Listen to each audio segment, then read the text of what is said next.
السلام علیکم۔ سب بہن بھائیوں سے گزارش ہے کہ چینل کو سبسکرائب ضرور کر دیں اور ساتھ موجود بیل کے آئیکن کو بھی کلک کر دیں۔ شکریہ۔ لشکر میں سے کچھ لوگ ایسے بھی تھے جو واپس نہیں بھاگے تھے، یہ مکہ میں رہ گئے تھے۔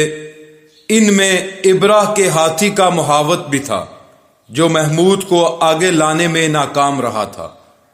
ہمارے نبی حضرت محمد صلی اللہ علیہ وآلہ وسلم اس واقعے کے چند ماہ بعد پیدا ہوئے۔ آپ جس مکان میں پیدا ہوئے وہ صفا پہاڑی کے قریب تھا۔ حضرت کعب احبار رضی اللہ تعالی عنہ روایت کرتے ہیں کہ میں نے تورات میں پڑھا تھا کہ رسول اللہ صلی اللہ علیہ وآلہ وسلم کی پیدائش مکہ میں ہوگی۔ یہ کعب پہلے یہودی تھے، اس لیے تورات پڑھا کرتے تھے۔ دنیا میں آتے ہی حضور صلی اللہ علیہ وآلہ وسلم روئے۔ حضرت عبد الرحمن بن عوف رضی اللہ تعالی عنہ کی والدہ کہتی ہیں کہ جب حضرت آمنہ کے ہاں ولادت ہوئی تو میں وہاں موجود تھی۔ آپ صلی اللہ علیہ وآلہ وسلم میرے ہاتھوں میں آئے۔ یہ غالباً دائیا تھی، ان کا نام شفا تھا۔ فرماتی ہیں جب آپ میرے ہاتھوں میں آئے تو روئے۔ آپ کے دادا عبد المطلب کو آپ کی ولادت کی اطلاع دی گئی۔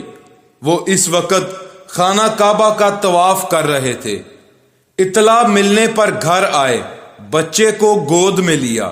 اس وقت آپ کی والدہ نے ان سے کہا، یہ بچہ عجیب ہے، سجدے کی حالت میں پیدا ہوا ہے، یعنی پیدا ہوتے ہی اس نے پہلے سجدہ کیا، پھر سجدے سے سر اٹھا کر انگلی آسمان کی طرف اٹھائی۔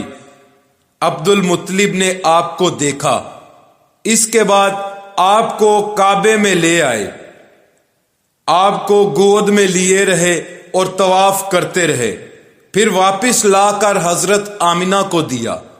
آپ کو عرب کے دستور کے مطابق ایک برتن سے ڈھانپا گیا، لیکن وہ برتن ٹوٹ کر آپ کے اوپر سے ہٹ گیا۔ اس وقت آپ اپنا انگوٹھا چوستے نظر آئے۔ اس موقع پر شیطان بری طرح چیخا۔ تفسیر ابن مخلد میں ہے کہ شیطان صرف 4 مرتبہ چیخا۔ پہلی بار اس وقت جب اللہ تعالیٰ نے اسے ملعون ٹھہرایا، دوسری بار اس وقت جب اسے زمین پر اتار دیا گیا، تیسری بار اس وقت چیخا جب آپ صلی اللہ علیہ وآلہ وسلم کی پیدائش ہوئی، اور چوتھی مرتبہ اس وقت جب نبی کریم صلی اللہ علیہ وآلہ وسلم پر سورہ فاتحہ نازل ہوئی۔ اس موقع پر حضرت حسان بن ثابت رضی اللہ تعالی عنہ کہتے ہیں، میں 8 سال کا تھا، جو کچھ دیکھتا اور سنتا تھا اس کو سمجھتا تھا۔ ایک صبح میں نے یثرب یعنی مدینہ منورہ میں ایک یہودی کو دیکھا۔ وہ ایک اونچے ٹیلے پر چڑھ کر چلا رہا تھا۔ لوگ اس یہودی کے گرد جمع ہو گئے اور بولے، کیا بات ہے، کیوں چیخ رہے ہو؟ یہودی نے جواب دیا، احمد کا ستارہ طلوع ہو گیا ہے اور وہ آج رات پیدا ہو گئے ہیں۔ حضرت حسان بن ثابت رضی اللہ تعالی عنہ بعد میں 60 سال کی عمر میں مسلمان ہوئے تھے۔ 120 سال کی عمر میں انہوں نے وفات پائی، گویا ایمان کی حالت میں 60 سال زندہ رہے۔ بہت اچھے شاعر تھے۔ نبی کریم صلی اللہ علیہ وآلہ وسلم کی اپنے اشعار میں تعریف کیا کرتے تھے اور دشمنوں کی برائی اشعار میں بیان کرتے تھے۔ غزوات کے موقع پر اشعار کے ذریعے مسلمانوں کو جوش دلاتے تھے۔ اسی بنیاد پر انہیں شاعر رسول کا خطاب ملا تھا۔ حضرت کعب احبار رضی اللہ تعالی عنہ فرماتے ہیں کہ میں نے تورات میں پڑھا ہے کہ اللہ تعالیٰ نے حضرت موسیٰ علیہ السلام کو آپ صلی اللہ علیہ وآلہ وسلم کی ولادت کے وقت کی خبر دے دی تھی، اور حضرت موسیٰ علیہ السلام نے اپنی قوم بنی اسرائیل کو اس کی اطلاع دے دی تھی۔ اس سلسلے میں انہوں نے فرمایا تھا، تمہارے نزدیک جو مشہور چمکدار ستارہ ہے۔ جب وہ حرکت میں آئے گا اور اپنی جگہ سے سرکنا شروع کرے گا تو وہی وقت رسول اللہ صلی اللہ علیہ وسلم کی پیدائش کا ہوگا۔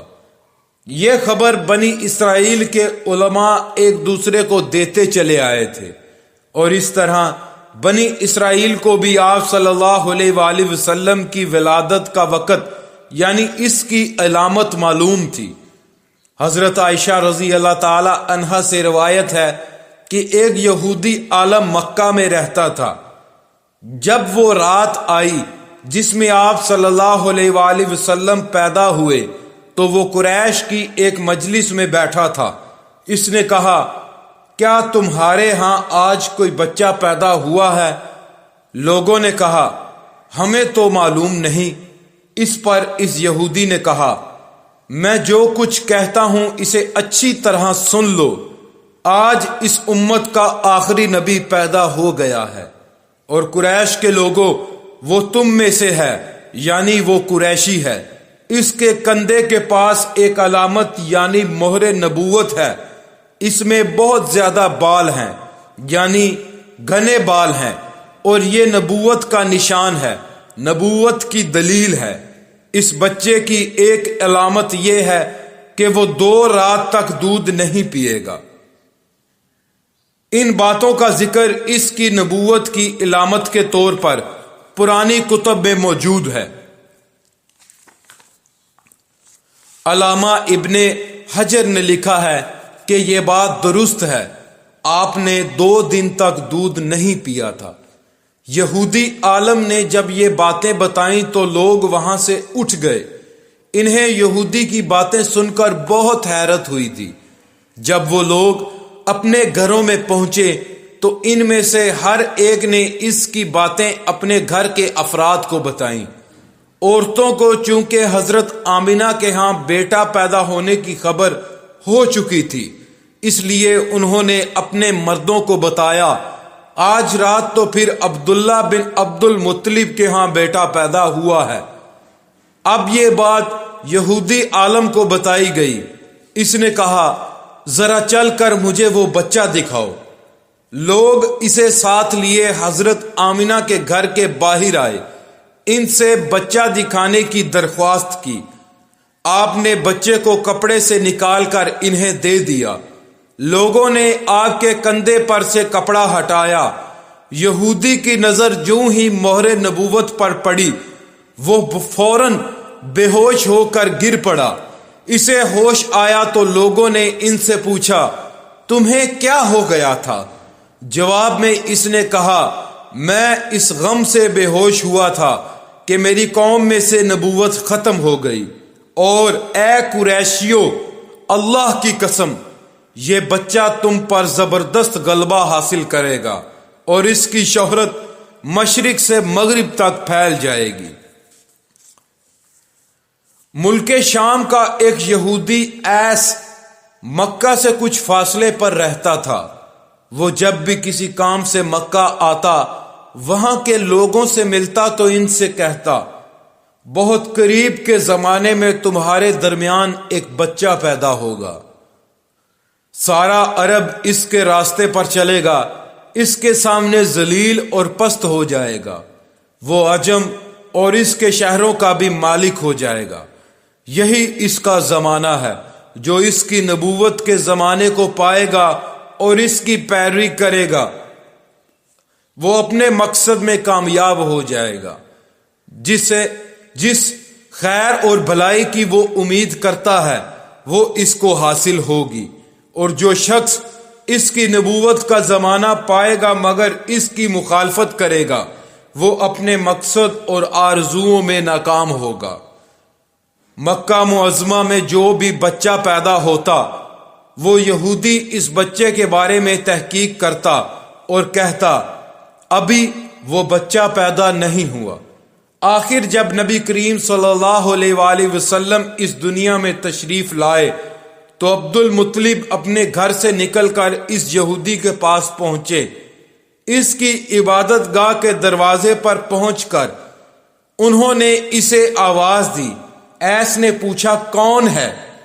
انہوں نے اپنا نام بتایا۔ پھر اس سے پوچھا تم اس بچے کے بارے میں کیا کہتے ہو؟ اس نے انہیں دیکھا پھر بولا ہاں تم ہی اس کے باپ ہو سکتے ہو۔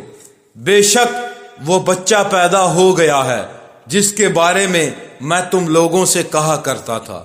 وہ ستارہ آج رات طلوع ہو گیا ہے جو اس بچے کی پیدائش کی علامت ہے، اور اس کی علامت یہ ہے کہ اس وقت اس بچے کو درد ہو رہا ہے۔ یہ تکلیف اسے 3 دن رہے گی اور اس کے بعد یہ ٹھیک ہو جائے گا۔